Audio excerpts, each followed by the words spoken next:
आईच असते की काय तुम्ही आजकालचे पोरं पिझ्झा बर्गर मॅगी पास्ताच्या दुनियेत जगतात. कधी तर आमच्या 90च्या काळातले शेंगुळे खाऊन इथं मी निवडून स्वच्छ धुवून घेतलेला आहे चिघळ पाणी, 1 वाटी डाळीचं पीठ, 1 वाटी गव्हाचं पीठ आणि 1 वाटी ज्वारीचं पीठ, कांदा, मिरची, कोथिंबीर, लसूण, आलं, थोडासा ओवा, जिरे, मीठ आणि हळद. आता आपण पहिल्यांदा पीठ मळून घेऊयात. लसूण अद्रकची बारीक अशी पेस्ट करून घ्यायची. ह्याच्यामध्ये थोडेसे मी जिरे ऍड करते.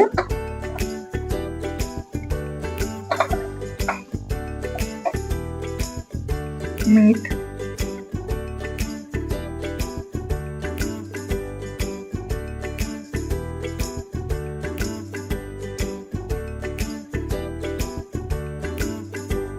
सगळे पीठ टाकूयात. पहिल्यांदा ज्वारीचं पीठ, बेसन पीठ, गव्हाचं पीठ, त्याच्यामध्ये हळद,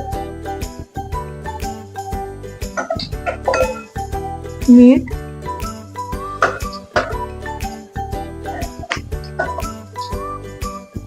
जिरे, थोडासा ओवा. ती जरा भरपूर टाकायचे म्हणजे कसं छान लागेल.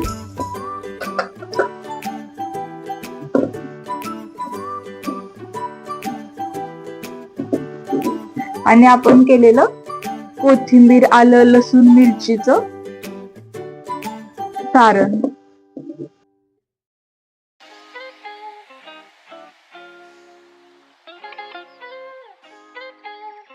चिगळीचे शेंगुळे.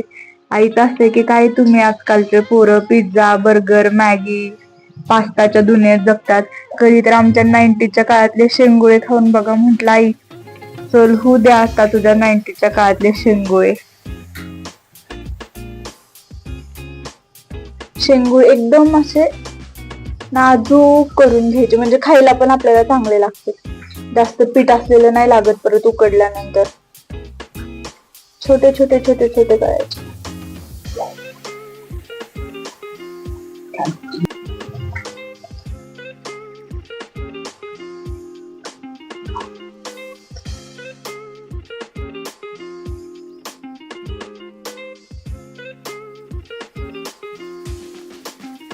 तेल टाकून घेतलं ह्याच्यामध्ये. आता टाकायचं जिरे,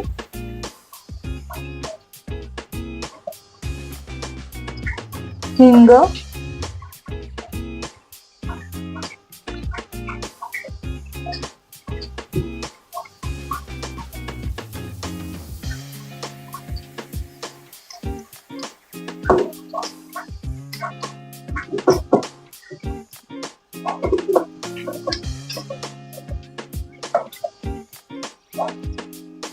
चेचून घेतलेला लसूण,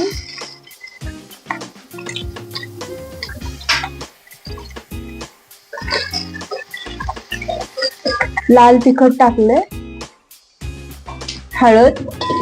आता पाणी ओतायचं.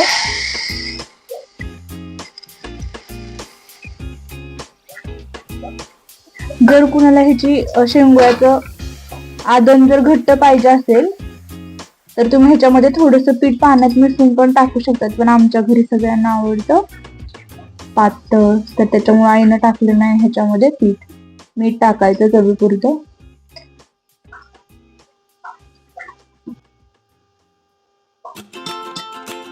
आता एक छान उकळी द्यायची.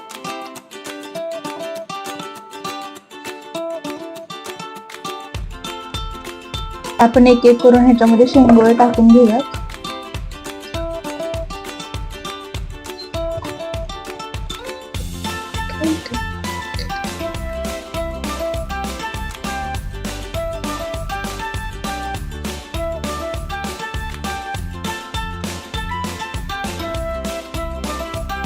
पंधरा मिनिट तुम्ही शिजवून घ्यायचं म्हणजे उकळून घ्यायचं. आणि तुम्ही गॅसवर करत असाल तर एकदम लो फ्लेम वरती 15 मिनिट ठेवायचं.